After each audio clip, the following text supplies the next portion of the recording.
2012, Sarah, a single mother of two, planned a quiet Easter morning at their home in rural Ohio. Her kids, 6 and 9 years old, were excited.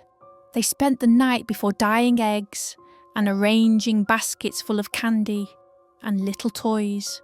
It was supposed to be a peaceful holiday. Around 5:30 in the morning, Sarah woke up to a faint noise downstairs. Half asleep, she assumed it was one of her kids sneaking into the living room to peek at the Easter baskets. Smiling to herself, she quietly slipped out of bed, careful not to wake them. As she reached the top of the stairs, she froze. In the faint light from the kitchen, she could see a figure moving, but it wasn't one of her children. It was an adult, tall, broad-shouldered, wearing a hooded sweatshirt. Her heart jumped into her throat. For a moment, she couldn't move. The man rifled through drawers, moving smoothly and silently like he had done this before. Sarah backed away slowly, adrenaline kicking in. She ran back to her bedroom, locked the door, and grabbed her phone.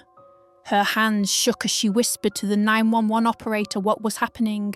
From behind the door, she could hear the intruder moving through the house. She heard the refrigerator door open and slam shut. Cupboards were being pulled open one after another. Then she heard slow, heavy footsteps coming up the stairs. The old wood creaked under his weight. Sarah held her breath as the doorknob to her room turned slightly. Thank God for the lock. She clutched the phone, barely whispering to the operator, who assured her that officers were minutes away. It felt like hours. Suddenly, the footsteps retreated. The front door slammed open with a loud bang, and the house went silent. When police arrived, they swept the house but confirmed that the intruder had fled. There was no sign of forced entry, meaning Sarah had likely forgotten to lock the front door the night before. But the strangest thing wasn't the break-in. When they checked the living room, they found the kids' Easter baskets had been disturbed. The candy was gone. Instead, each basket had been filled with rusty old tools, a hammer, a box cutter, a thick, dirty rope. No fingerprints were found on the baskets or the tools. Nothing had been stolen from the house. No valuables missing.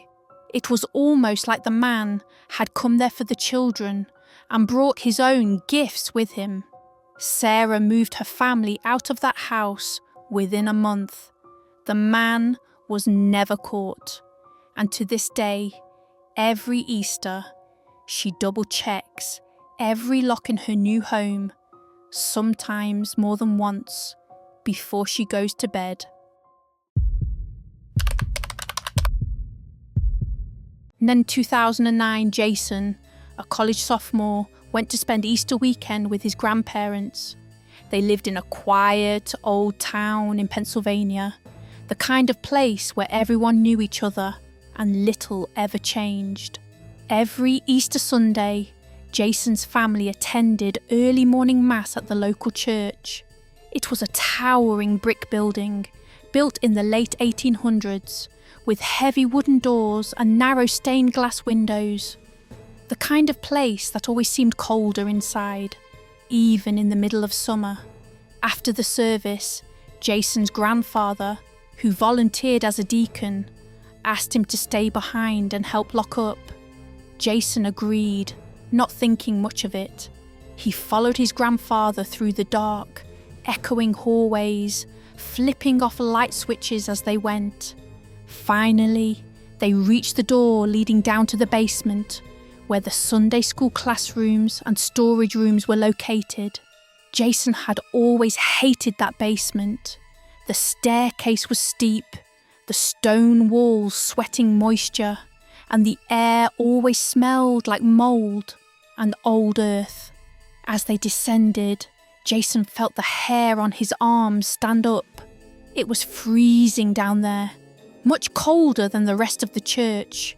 They moved room by room, making sure everything was secure. That's when Jason heard it. Soft footsteps behind them. Not an echo, not the sound of their own movement. Real, distinct footsteps. He turned around quickly. The hallway was empty. Nothing but shadows clinging to the cracked stone walls. His grandfather seemed unfazed. He simply muttered, "Just ignore it. Keep moving." Jason swallowed hard and nodded. They finished checking the classrooms and entered the main storage room.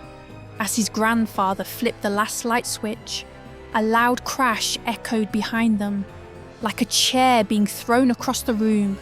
Jason jumped and spun around. There was no one there, just a metal chair, lying on its side. "Don't acknowledge it," his grandfather repeated firmly. His voice left no room for argument. As they moved back toward the stairs, Jason started hearing something else, whispering. Low, urgent voices that seemed to come from the walls themselves. He couldn't make out any words, just the constant murmur of sound. At the base of the staircase, Jason made the mistake of looking back. Standing at the end of the hallway was a figure. It was tall and thin, its outline barely visible in the dim, emergency lighting. Its arms were too long, its head tilted unnaturally to one side, almost as if it were studying him. Jason froze. His grandfather grabbed his arm and yanked him toward the stairs. "Don't look at it," he hissed under his breath. They climbed the stairs 2 at a time. As soon as they slammed the basement door behind them, the church felt warm again. Normal. Neither of them spoke until they were outside, locking the front doors. Later that night, Jason's grandfather finally explained the church had a dark history. In the early 1900s, during an influenza outbreak, dozens of bodies had been buried quickly and improperly beneath the church grounds. The basement classrooms were built on top of old graves.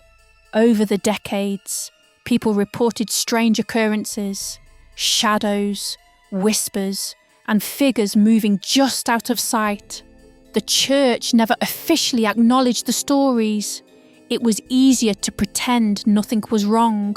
Jason never went back inside that church again. Even years later, he could still remember the feeling, the oppressive cold, the whispering voices, and the long-limbed figure standing in the darkness, watching him leave. He didn't need any more proof. Some places just aren't meant to be disturbed.